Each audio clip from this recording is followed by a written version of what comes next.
This is the Pennsylvania Clinical Network podcast, where we highlight our network's talent and resources for our physicians and their patients.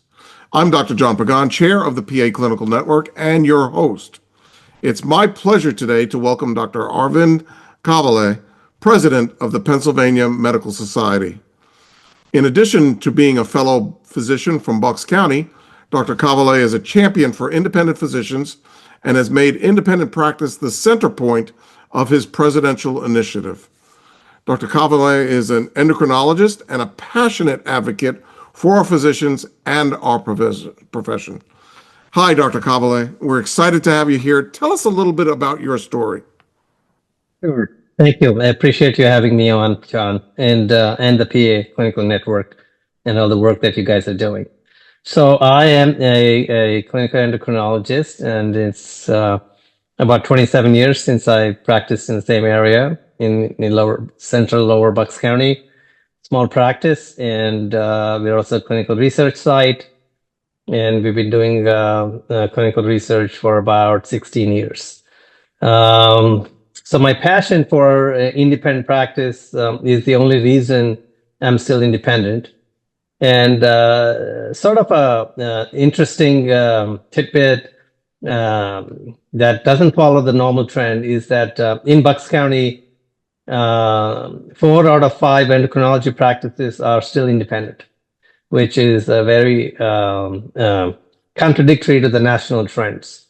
So I followed the trends for a long period of time, and what I've learned is that independent practices offer extremely high value for our patients, our communities, as well as ourselves and as professionals, right? So we've all heard about a lot of different things in medicine, why people are leaving early, etc. We can get into that later on, but I feel that independent practice is sort of the lifeblood for our profession. So that's sort of my core belief. Yeah, and I think that's the same mission, of course, for the PA Clinical Network, and I have to say, from my own experience too, both working independently and in a group practice as well as employed, that I share your view that every doctor finds his or her best place to practice. But there is a unique perspective that the independent physician has that allows them to actually carry the soul of the profession and medicine, because they have to deal in real time with all the aspects that are necessary to deliver care. Yeah, whether it's you chose the right whether word. It's insurance, whether it's, they know better than anybody everything that's needed to be able to serve patients. Yeah, I mean, you really chose the exact word that I use all the time, which is the soul of the profession. I think if we can regain the soul of the profession, we can do a lot of good to our communities as well as to ourselves and our patients. Yeah.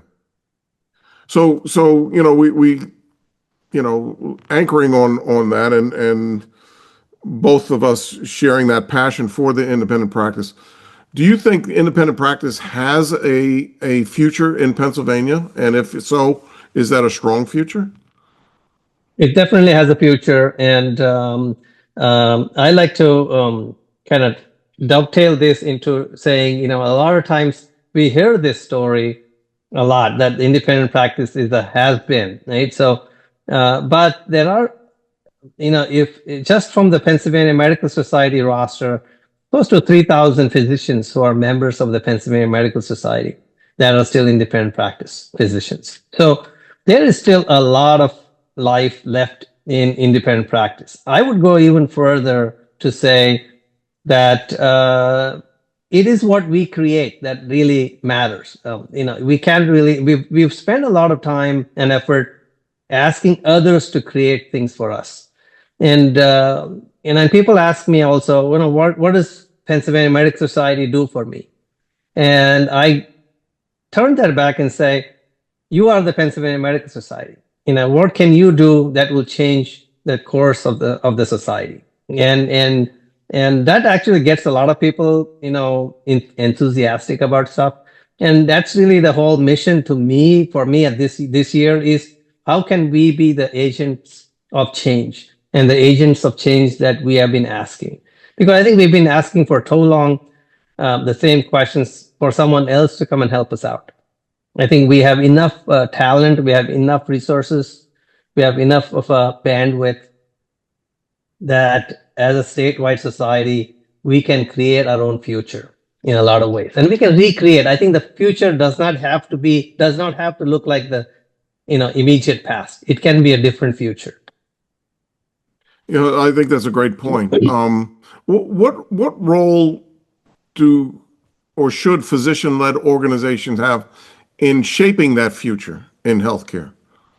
Yeah. So first of all is understanding the pain points and why we are in the situation. Now, we have to go back and sorry to be a little philosophical here, but if everything was going right and everybody was happy, we wouldn't need any advocacy or any such thing because everybody would just be in a Goldilocks zone and everything would be fine, right? So we are not in that state, far from it, right? So how does an organization like PAMed or PA Clinical Network really lay the foundations for physicians to thrive in independent practice? That's where we want to look at, right? So, and what I have found over the last decade or so, and this goes back to a TED talk that I heard, I think it was January of 2017. And there's a gentleman called Dave Chase who eventually went on to found an organization called Health Rosetta. And his topic was how healthcare stole the American dream. And I urge the viewers to look it up on YouTube. And he talks about, there's a generation of people in America whose American dream was stolen because of the inflation in healthcare costs. And as physicians, we are not trained to listen to or understand what's happening on the other side of the story, which is the receiving side of the care. We only look at the delivery side. We don't look at the receiving side. And the receiving side has been hurting as much as us. People have had explosive increases in both out-of-pocket costs as well as premium costs. And that has led to a lot of employers either not offering health insurance or offering very high deductible type of health insurance. And how does it matter to us? It matters to us because people simply don't access care when their out-of-pocket cost is $5,000 a year or $10,000 a year. They just don't show up because they can't expose themselves to that kind of a expense. At the same time, what has happened is the cost issue, right? So because of progressive consolidation in the delivery side, the competition to the large healthcare systems has almost disappeared. So there is no pricing, there is no market leverage for purchasers of healthcare to bring down prices. So you add a high deductible, high out-of-pocket insurance to a high expense service model, then you're essentially driving people either into bankruptcy if they do access care or not access care and end up in the emergency room. So the real solution here is a high efficiency, patient-centric delivery model that's not expensive. And that equals independent practice. Right? So we as independent practice physicians can deliver high quality, efficient care at a much lower prices than large consolidated hospital systems.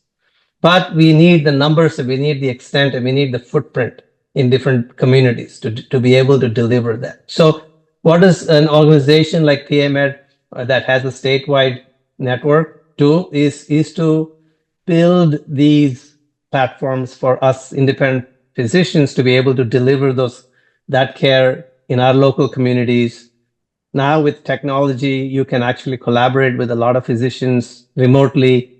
And the reason things don't happen is because there is no mechanism to pay for these kind of collaborations. So if you are a primary care doctor in central Pennsylvania and you needed help with diabetes management, and you needed to reach me as a specialist, I would have to physically come into your office or somewhere near your place and actually see these people. But with technology, I can co-manage your patients with diabetes sitting where I am in Bucks County, but I would have no mechanism to get paid for my services.